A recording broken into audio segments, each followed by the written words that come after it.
All right, what is up, everyone? Welcome to a special crossover episode on the Cold Weather Bats Network.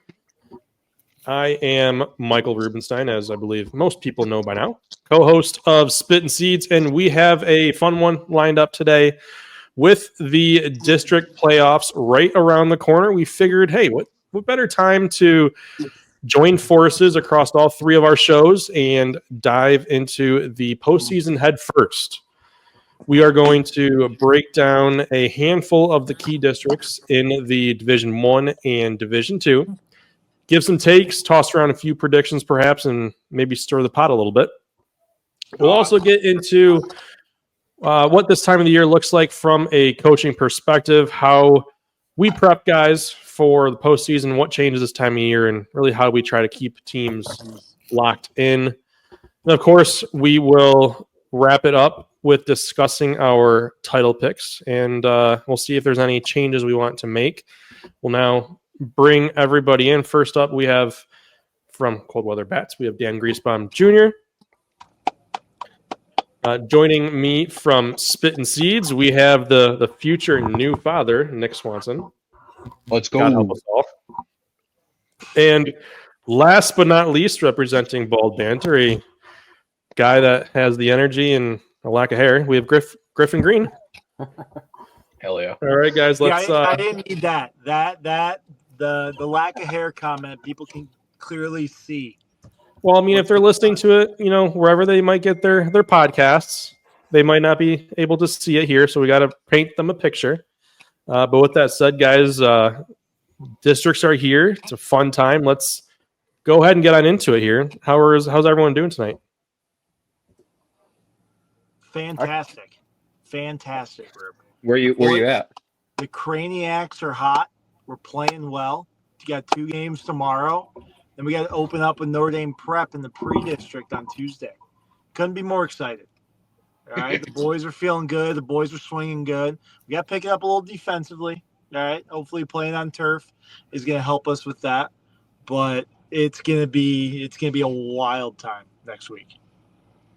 So, are you guys all playing? Was it Wednesday next week? Tuesday. So is the weather? What's the weather looking like for Tuesday already? Sunny and 70, baby. Yeah, I don't think so it's bad. Not like this is being recorded on Thursday the 22nd, and while the weather is not ideal today, to say the least.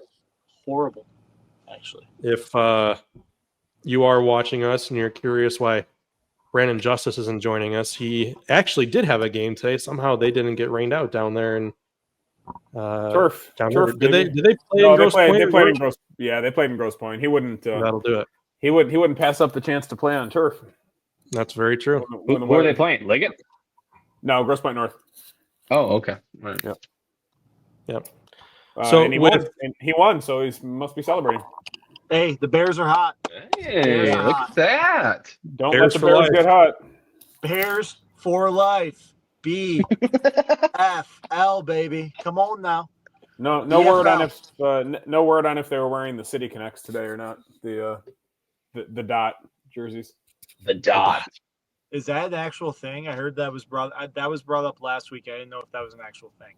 It's a thing. I don't know who started calling it the City Connects. That's what I've called them, but they do have jerseys that have the dot on it, and it was originally controversial. It was banned at one point last year because I guess the MHSAA has some type of a rule about you must have either your city name, your school name, or your nickname on your jersey, and that's technically none of those things.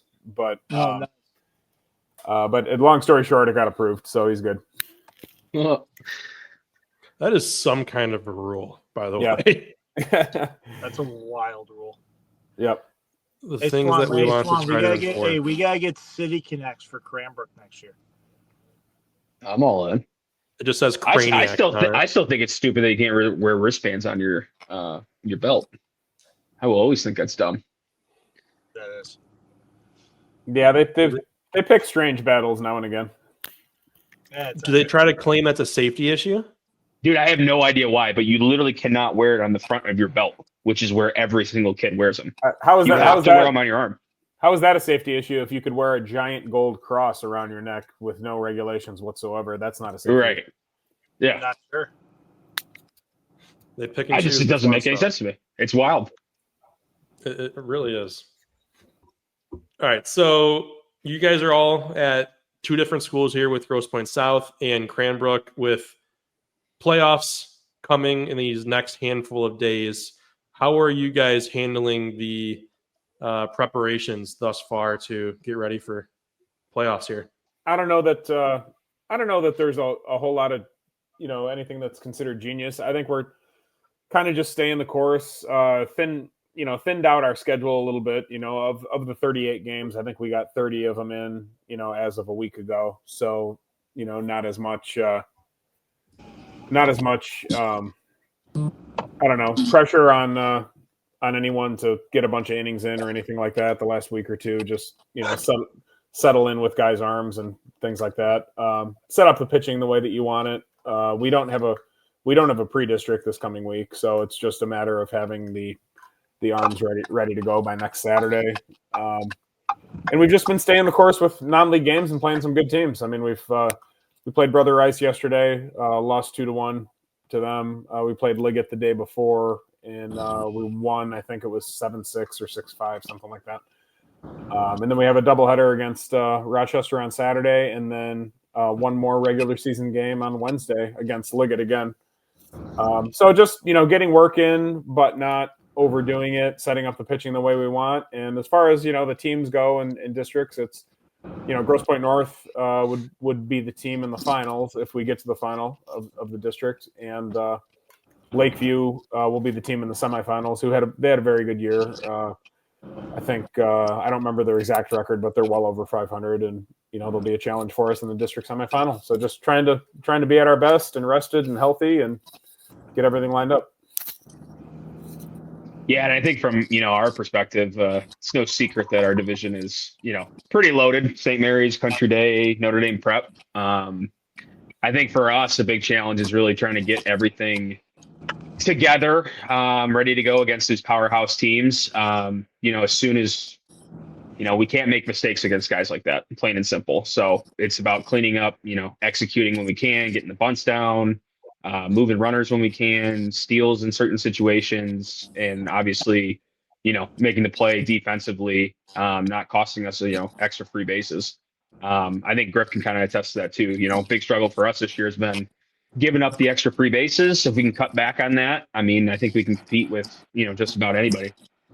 Yeah, I think a wild stat, I think you read it to the guys the other day, was, well, I think not really on the free bases, but more so if we score first. Like if we score first, we've won 98% of our games. Yeah. Something like that, right? Like it's kind of wild, right? But that's the challenge you have when you have a young team. And it's a little bit of a roller coaster, and you have to ride that roller coaster a lot. But this is what makes the future kind of exciting. Even if the season doesn't end the way we want it to end, at the end of the day, our future's bright. It's going to be exciting. Yeah, I know from, I'm sure we all have little coaching cues that we try to install every single game. Like, my team was kind of like you just said. I always had my team say, we want to have the first run. We want to score the very first run of the game. We want to make sure when we're on defense to get the leader, right? You always want to make sure that those were our two things for every single game. And if we accomplish those, I don't know if it was 98% chance of winning, but if you start doing those two things, you shorten the game to a point where you're all in control. So definitely some good things there. So let's kind of touch on kind of what we're going to do here tonight. We have a total of 8 different districts that we are going to discuss. We'll split them all into mini segments, handful of minutes each. We'll give some thoughts. Some of these are going to include our state title winners for some of us, maybe not for others. And really, some of these are schools that we might be a part of or just schools that we've covered a lot on. So some of this will seem rather familiar to those that have been watching all of our roundtables and following along all season. I'll put that here. We'll get that put on the screen here. like I said, we have 8 different districts we want to go over and speak on tonight. Guys, any of these off the bat are ones that we want to start with? Let's go District 25. Let's rock it and roll it.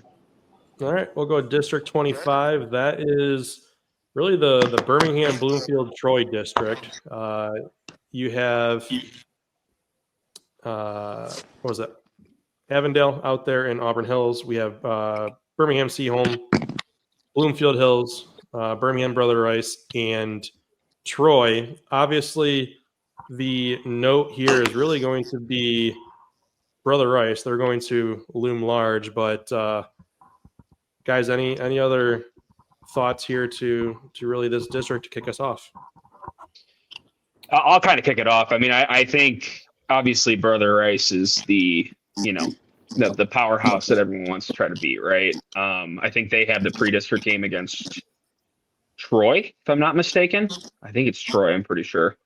I think that's going to be a close game. I don't think it's any, cupcake. And I think the winner plays, I want to say Bloomfield Hills. I think Bloomfield Hills is actually kind of a sleeper. I mean, I watched them beat De La Salle the other day. They got 2 power arms in Cooney and why am I blanking? Farman. Those 2 guys, I think, are just as good as any 1-2 punch that you can get. I think the district is, at Seaholm. But I think, with Greg and Max Bain calling the pitches over there, I think they got a legitimate shot to kind of, make some noise, give Rice a run for its money. And I don't know, it'll be interesting to see. Yeah, I wouldn't disagree with anything that was said there. Obviously this is baseball and there's several very capable teams in that district. Obviously, I think most of us would agree that, Rice is holding 2 aces, and anytime that you have 2 aces ready to go in postseason play, you're going to feel pretty good about your chances. Even beyond just Illich and Duham, getting an up-close look at Rice yesterday, I thought they had very professional at-bats. I think that they pick the ball up well. I think they're athletic. They have some young guys in that lineup, but you can tell that they're starting to mature at this point of the season. The catcher, Keki, I mean, he's a sophomore, but he's whatever his age is, he's as good of a hitter as you're going to see anywhere across the state. He pounds the ball. He hit one that hit our building in left field that was in foul territory, but if it wasn't for the building, I'm not sure how far it would have gone. I mean, he just absolutely pounded it. But there's just a lot to like about that team, and between the good at-bats up and down the lineup and the 2 aces, I'm going to take my chances with Rice. Yeah, and one thing that I'll do as we move on here, because I have it up as well, the way this district does break out, so we have all of that here. Pre-district is you're going to have Brother Rice versus Troy on the 27th, and then on the 31st, they'll play the winner. Seaholm will play the winner of that game, and then Bloomfield Hills and Avondale will have the later of the semifinal games with those teams meeting then in the final there at Seaholm. Fun thing about that one, they are going to go up in the after the districts. They're going to go up against the Utica district, which is going to include Sterling Heights Stevenson. So that could be a very fun task for whoever comes out of this Seaholm district off the bat. If I could throw in, and we're not talking about that district, the Utica one, but if I can include as my dark horse Utica High School there. They have a very capable team, and Stevenson's definitely the favorite in that district. But if I end up hearing that Utica played that district really tough, it won't surprise me at all. So it's just something to keep an eye on. All right, we will go on into our second district here. Dan, which way would you like to go here with this one?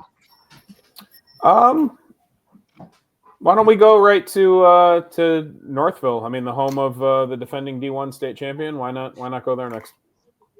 I mean, I don't have much more than 2 cents to put into that, other than I haven't seen most of these teams up close this year. I did see Northville in Florida, and they're still a good, solid team. Granted, they lost they lost a lot of guys after last year. There's no doubt about it, but they're still a really good team. Novi with the lefty ace, you have to give them a chance to beat anybody that they face when he's on the mound. And CC, the thing that I would say about CC is I think that they have a little bit of a chip right now. They didn't have a great year, but they play a very tough schedule.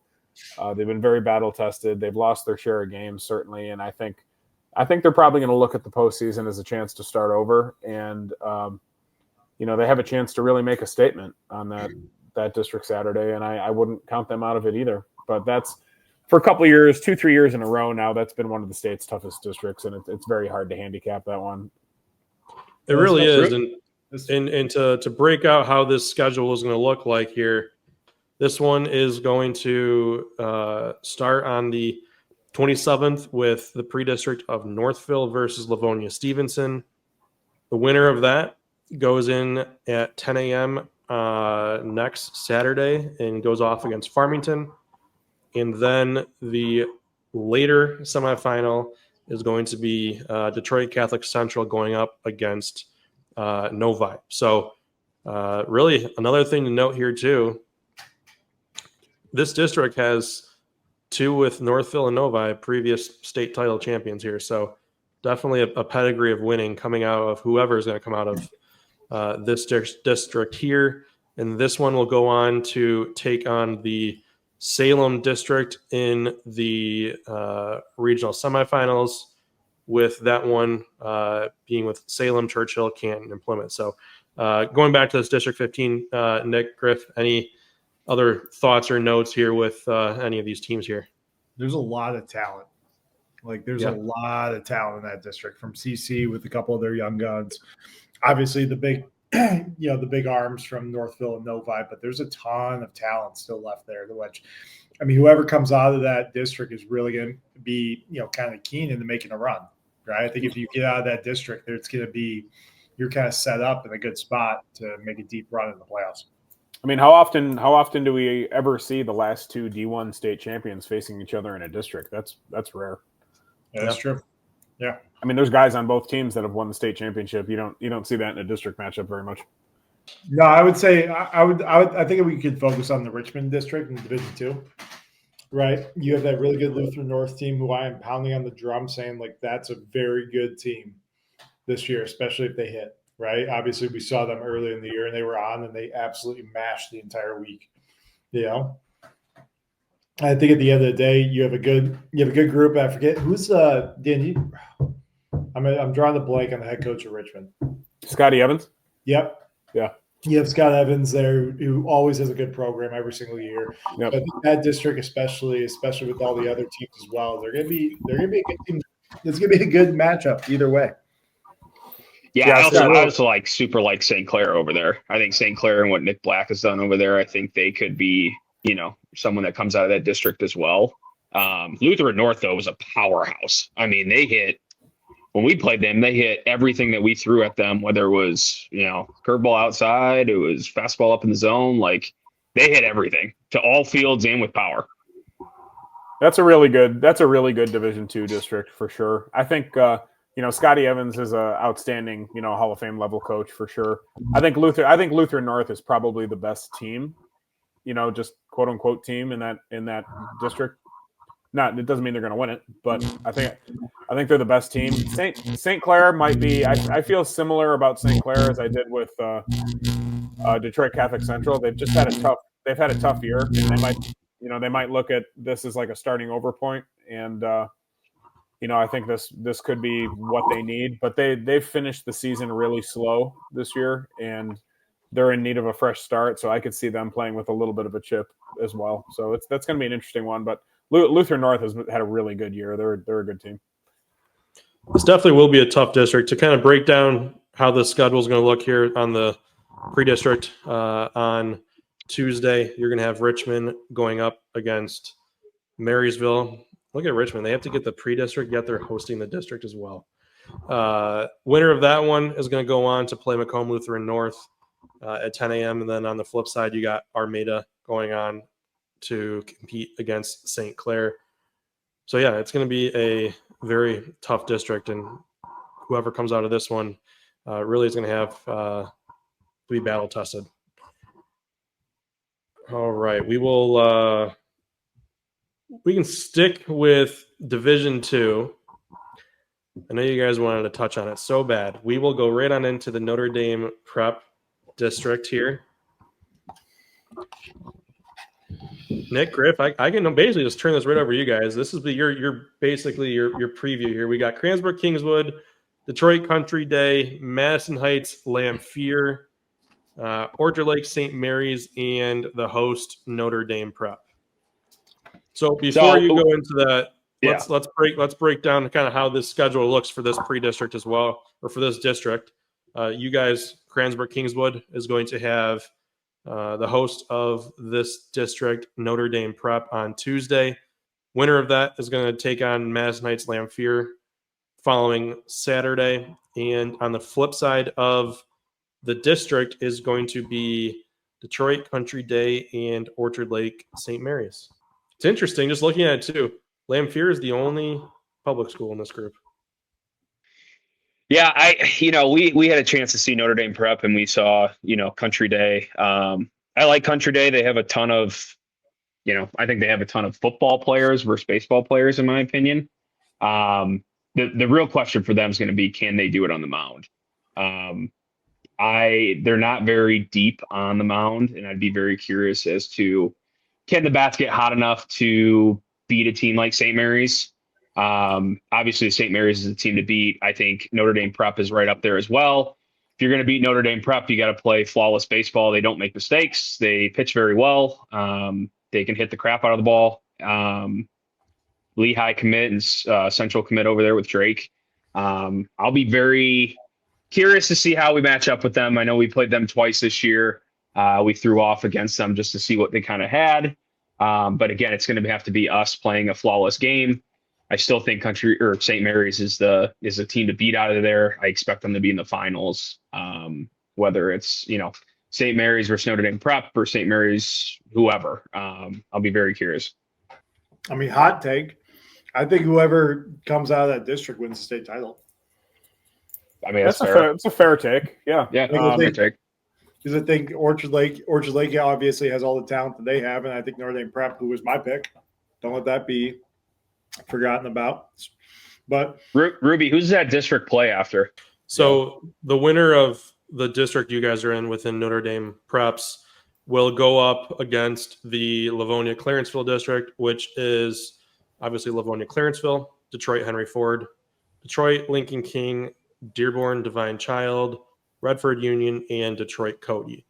Yeah, I mean, Divine Child can play a little bit. They made the Catholic League playoffs for the that second division of the Catholic League. So they can, that they certainly have some guys. But yeah, that district, I mean, that when people complain about how the tournament's not seeded, they're referring to districts like that one. That's just, it's unfair. All right, we'll go on into our next district. Nick, which would you like to go to? The Forest Hills Eastern District. All right, this one we are also going to allow Nick Swanson to give his thoughts on this one. We have the host, Forest Hills Eastern, going up against East Grand Rapids next Saturday at 10 a.m. And then at noon, you have Grand Rapids, West Michigan Aviation Academy taking on Grand Rapids Catholic Central in the other semifinal matchup. Yeah, I think the team to beat obviously is Forest Hills Eastern. I like what they do. I like how they, their coach has been there for a long time. They play small ball very well. Got a good bullpen. They play very well defensively. I think it's either between them or Grand Rapids Catholic, in my opinion. But I mean, again, another, packed district for Division II, which is kind of why we focused on these guys. They go on to take on the Coopersville district, which is Coopersville, Comstock Park, Spring Lake, Allendale, and Grand Rapids West Catholic. Yeah, I mean, kind of like what Dan said before too. I think it was Griff. I mean, I could see a state title, at least finalists, coming out of that group as well. All right, that will take us through another district here. Dan, where would you like to go to our next one? Let's go to Howell. And I'll tell you All why. I don't have a ton to offer here, but I picked Howell as my dark horse in the first episode to win the state championship. So I just don't mind highlighting them. They had a great year, as it turned out. I saw them in Florida just as part of a scrimmage, and I really liked their team and the way they played. And I just thought that they might be a little bit under the radar and a little bit scary, and they ended up winning like 33 games, I think. And I don't know, maybe they have a chance to prove me right here. So let's go there. All right, so that one is going to be Brighton, Heartland, Howell, South Lyon, and South Lyon East. Taking a look right off the bat here, you're going to have a battle of really the KLAA powers. You're going to have Heartland with Brad Gunther going up against Brighton and Howell. But really, dark horse here can definitely be South Lyon here. No. But traditionally, Heartland, Howell, Brighton, and South Lyon now, I think more so than probably years past, they've all had good teams, and they all, excuse me, they've always been, every 2 or 3 years they have one of those great teams that a bunch of young guys are playing varsity baseball. They work their way up through the system and just start doing things the right way. Right. And that's what happens when you have experienced coaches and, experienced older guys to help lead them in the right direction. But I think, again, these guys are really, this group of teams are kind of built all similarly.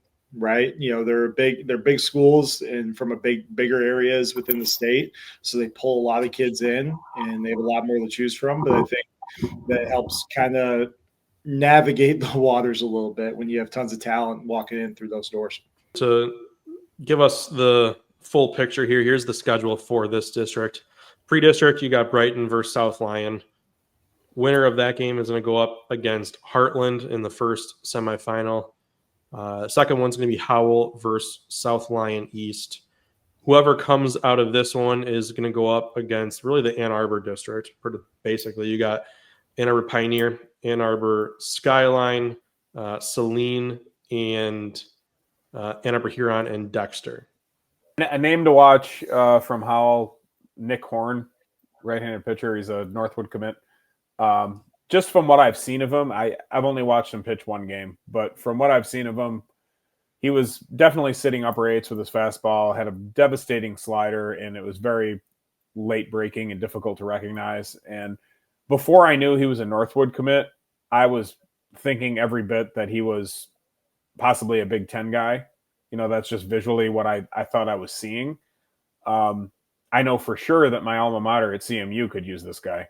And if they didn't want him, I'm not sure why, or if they didn't see him or what. But yeah, I could say that for every MAC team. I'm not trying to pick on CMU, but I don't know, man. I think I know rosters get full and you don't have scholarship money to offer sometimes. There's a lot of factors, but he looked every bit of a Division I pitcher to me. And I just, assuming he's pitching one of the games, I'd feel pretty good about it. All right, we're going to go on over to District 5. We'll go right back out to the west side of the state. And this is another district, guys, where really a state title winner could come out of this district as well.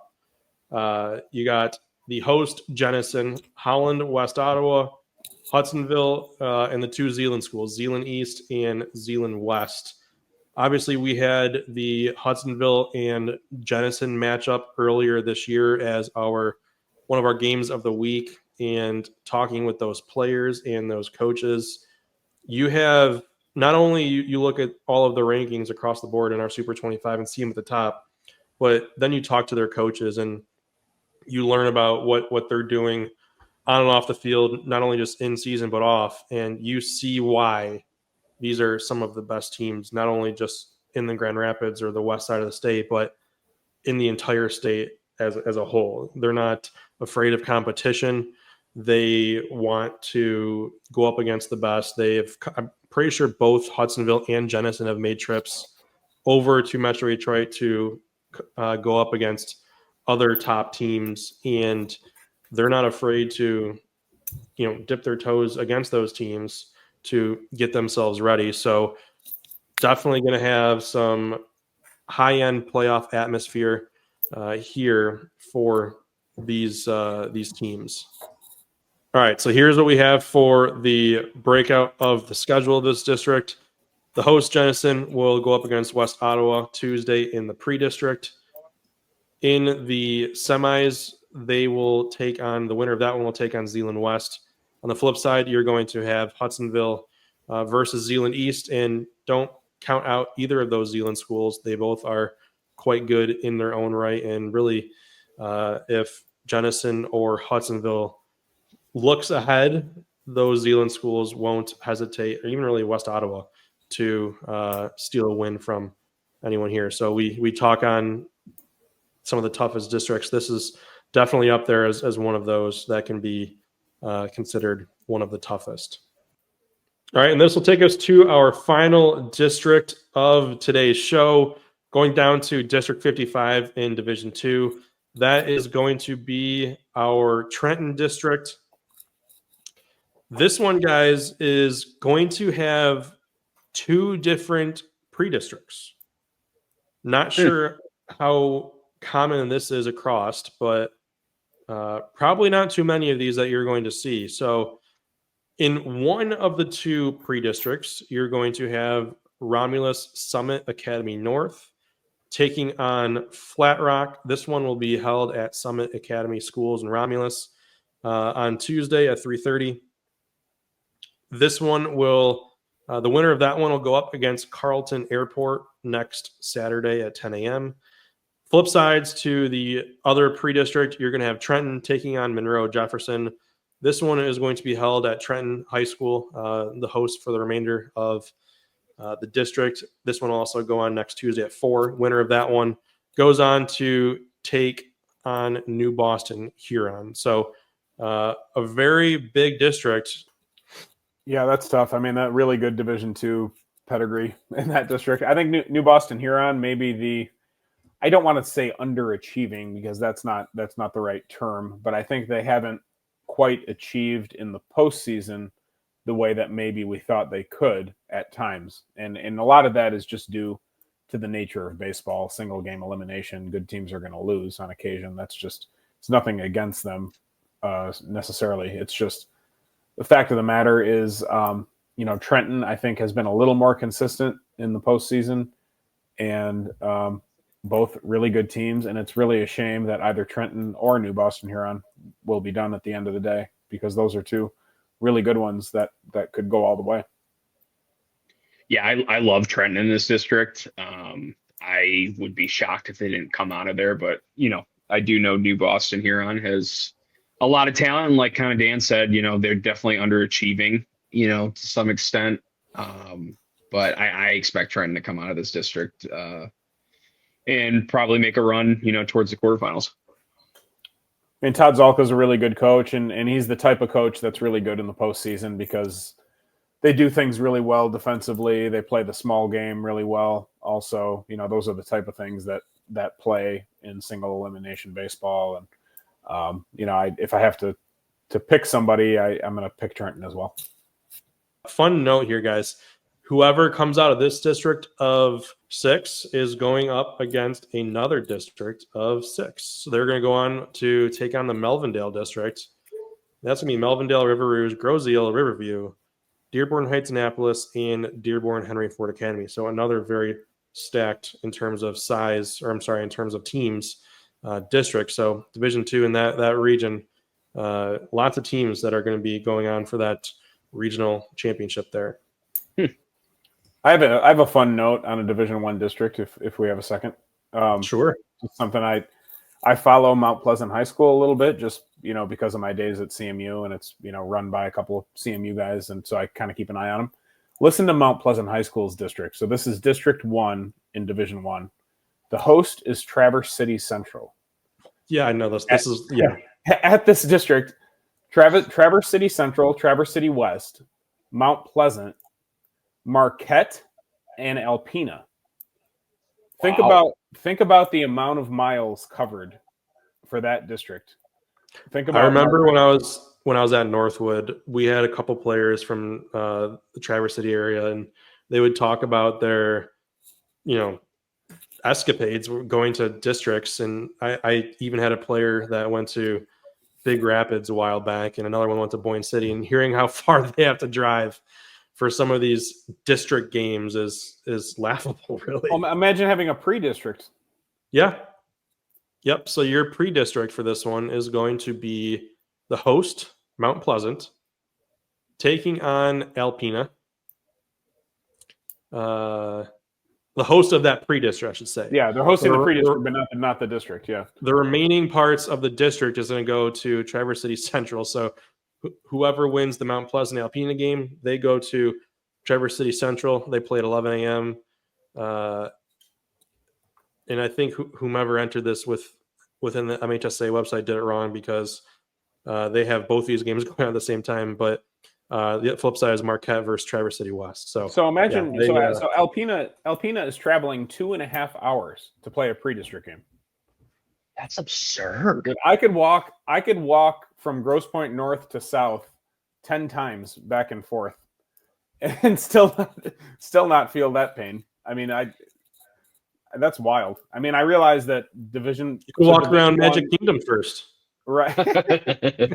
and lose all my money 10 times over. Exactly. The one thing that we can also announce, because I was unaware of this, there was a pre-district game today, Really? the 22nd. Rochester Adams against Stony Creek. Yeah. Rochester Adams came out victorious 2-1. Wow. Good game. Adams is a good team. I mean, Stony's good too, but Adams is a contender, I think. But that's a close game. That's a really close game. Petoskey is District 34, which is Division 2, and in the Petoskey district is Sheboygan, Gaylord, Grayland, and Petoskey. But that's Division 2. So I guess Traverse City, the two Traverse cities, Alpena and Marquette, must be the four northernmost Division 1 schools, and then Mount Pleasant gets pulled up that way as opposed to going to Bay City and Midland, I guess. But that's wild. And then, of course, whoever comes out of the Traverse City district and that Midland Saginaw, that's always typically your one of regionals, and those ones will go up against the Muskegon, Grand Rapids ones down there. So I'm wondering if Mount Pleasant might prefer to do all that traveling compared to having to face Bay City Western and the Midlands and all that. It might be, even with the travel, that might be a better deal. All right, guys. So we've touched on all of our districts here. A couple more things before we head out. A couple just fun questions. You guys have both been in baseball. We've all been in baseball long enough. The best playoff atmosphere in Michigan goes to where? I'm biased, but I think I can make a compelling case for the district between Grosse Pointe North and South. I mean, they've both been state championship contenders basically throughout almost all of history. But even more than that, I don't think that's the reason why. I think it's just they're both very community-based schools where everybody who goes to both school lives in the community, literally within 3 miles of the school. And they've all played Little League together. They're rivals in Little League for the most part. Everybody knows each other. The families know each other. And if you ever see one of those games in person, I know Brandon has, but if you ever see one of those games in person, it's a pretty great atmosphere. And since 1998, there's only been 2 postseasons since 1998 when Grosse Pointe North and South haven't eliminated each other one way or the other from the postseason.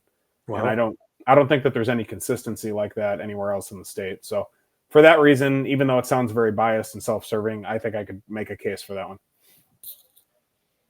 I completely understand that. When you have any district with, you're going up against people that you've known your entire lives as the players, that's always going to be a very intense playoff atmosphere. I mean, when I was growing up, I went to Farmington Harrison. We had Farmington, North Farmington, Livonia, Stevenson. Those were the main schools in our district.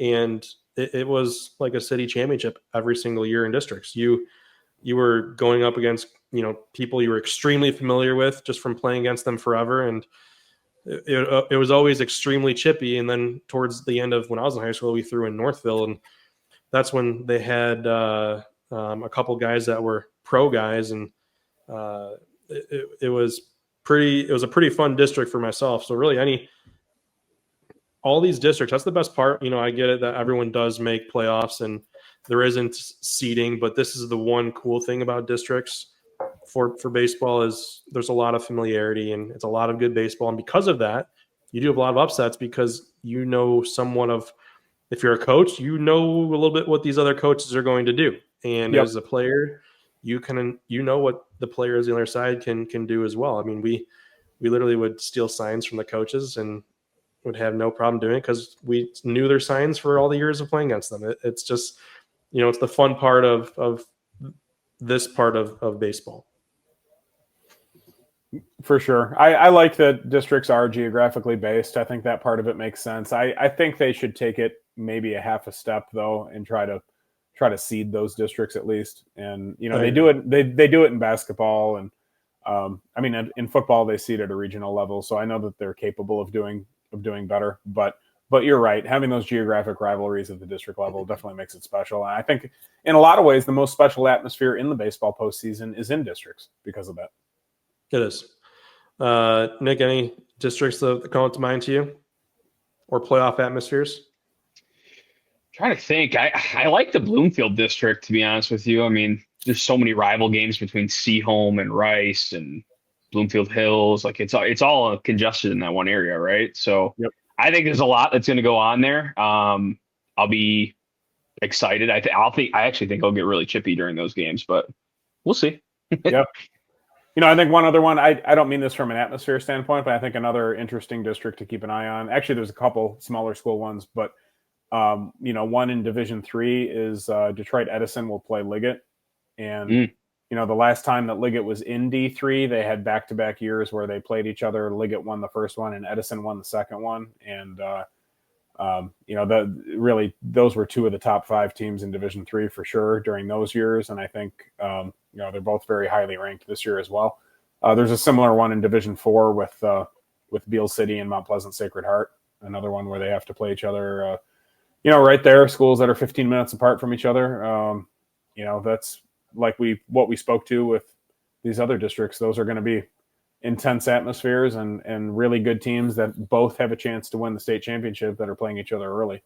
I don't know the next time we talk, but if it's after districts, we'll be down to 32 teams, right? So that's when it gets bracketable. That's when the bracket comes out. That gets fun. All right. Well, I'd like to thank everyone for tuning on in. As Dan just said, it's about to get more and more fun as we keep going into the postseason here.